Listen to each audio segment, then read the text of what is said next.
Assalamualaikum warahmatullahi wabarakatuh. Wahai para pencinta hadis, selamat datang kembali di YouTube Kumpulan Hadis Channel. Dalam video kali ini, saya akan menampilkan hadis Sahih Al-Bukhari pada bab permulaan wahyu pada hadis nomor 3 tentang turunnya wahyu pertama Allah Subhanahu wa taala kepada Rasulullah Shallallahu alaihi wasallam. Sebelumnya jangan lupa jika teman-teman menyukai video ini, silahkan komen, like, dan share. Dan jangan lupa klik subscribe dan nyalakan loncengnya agar saya selalu bersemangat dalam menyampaikan hadis-hadis berikutnya. Terima kasih pada teman-teman yang telah memberikan support berupa subscribe-nya. Jika teman-teman ada komen, silakan tulis di kolom komen. Semoga hasanah hadis ini bermanfaat. Mohon maaf jika ada kata-kata saya yang kurang berkenan. Terima kasih. Selamat mendengarkan. Diriwayatkan dari kitab Sahih Al-Bukhari bab permulaan wahyu nomor 3. Bismillahirrahmanirrahim.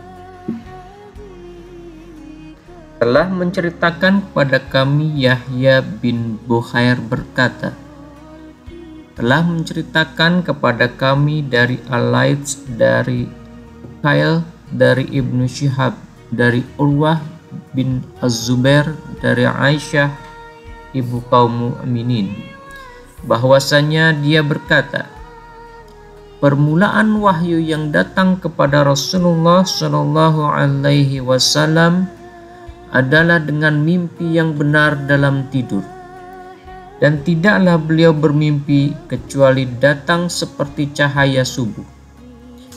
Kemudian beliau dianugerahi kecintaan untuk menyendiri, lalu beliau memilih Gua Hiro dan bertahanus, yaitu ibadah di malam hari dalam beberapa waktu lamanya, sebelum kemudian kembali kepada keluarganya guna mempersiapkan bekal untuk bertahanus kembali. Kemudian beliau menemui Khadijah mempersiapkan bekal, sampai akhirnya datang Al-Haq saat beliau di Gua Hiro. Malaikat datang seraya berkata, bacalah. Beliau menjawab, aku tidak bisa baca. Nabi menjelaskan, maka malaikat itu memegangku dan memelukku sangat kuat, kemudian melepaskanku dan berkata lagi, bacalah. Beliau menjawab, aku tidak bisa membaca. Maka malaikat itu memegangku dan memelukku sangat kuat, kemudian melepaskanku dan berkata lagi, bacalah. Beliau menjawab, aku tidak bisa baca. Malaikat itu memegangku kembali dan memelukku untuk ketiga kalinya dengan sangat kuat, lalu melepaskanku dan berkata lagi, bacalah dengan menyebut nama Tuhanmu yang menciptakan. Dia telah menciptakan manusia dari segumpal darah. Bacalah, dan Tuhanmu lah yang maha pemurah. Nabi kembali pada keluarganya dengan membawa kalimat wahyu tadi dalam keadaan gelisah. Beliau menemui Khadijah binti Khuwailid seraya berkata, selimuti aku, selimuti aku. Beliau pun diselimuti hingga hilang ketakutannya. Lalu beliau menceritakan peristiwa yang terjadi kepada Khadijah. Aku mengkhawatirkan diriku. Maka Khadijah berkata, demi Allah, Allah tidak akan mencelakakanmu selamanya, karena engkau adalah orang yang menyambung silaturahim. Khadijah kemudian mengajak beliau untuk bertemu dengan Waraqah bin Naufal bin Asad bin Abdullah Uzza, putra paman Khadijah yang beragama Nasrani di masa jahiliyah. Dia juga menulis buku dalam bahasa Ibrani, juga menulis kitab Injil dalam bahasa Ibrani dengan izin Allah. Saat itu Waraqah sudah tua dan matanya buta. Khadijah berkata, wahai putra pamanku, dengarkanlah apa yang akan disampaikan oleh putra saudaramu ini. Waraqah berkata, wahai putra saudaraku, apa yang sudah kamu alami Maka Rasulullah menuturkan peristiwa yang dialaminya. Waraqah berkata, "Ini adalah namus, seperti yang pernah Allah turunkan kepada Musa. Duhai, seandainya aku masih muda dan aku masih hidup saat kamu nanti diusir oleh kaummu."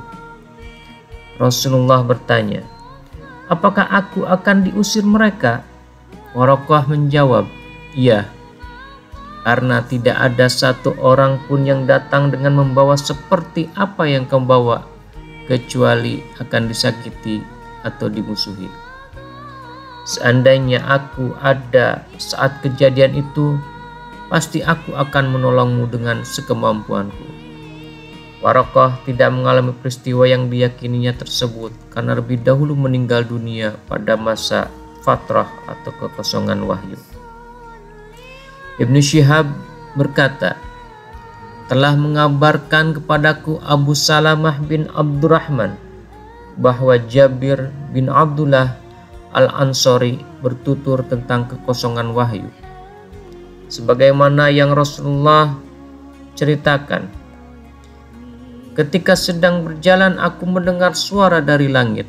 Aku memandang ke arahnya dan ternyata malaikat yang pernah datang kepadaku di Gua Hiro duduk di atas kursi antara langit dan bumi. Aku pun ketakutan dan pulang dan berkata, 'Selimuti aku, selimuti aku.' Maka Allah Ta'ala menurunkan wahyu, 'Wahai orang yang berselimut,' sampai firman Allah, 'Dan berhala-berhala tinggalkanlah.' Sejak saat itu wahyu terus turun berkesinambungan." Hadis ini juga diriwayatkan oleh Abdullah bin Yusuf dan Abu Saleh, juga oleh Hilal bin Radah dari Az-Zuhri. Dan Yunus berkata, dan Ma'mar menyepakati bahwa dia mendapatkannya dari Az-Zuhri.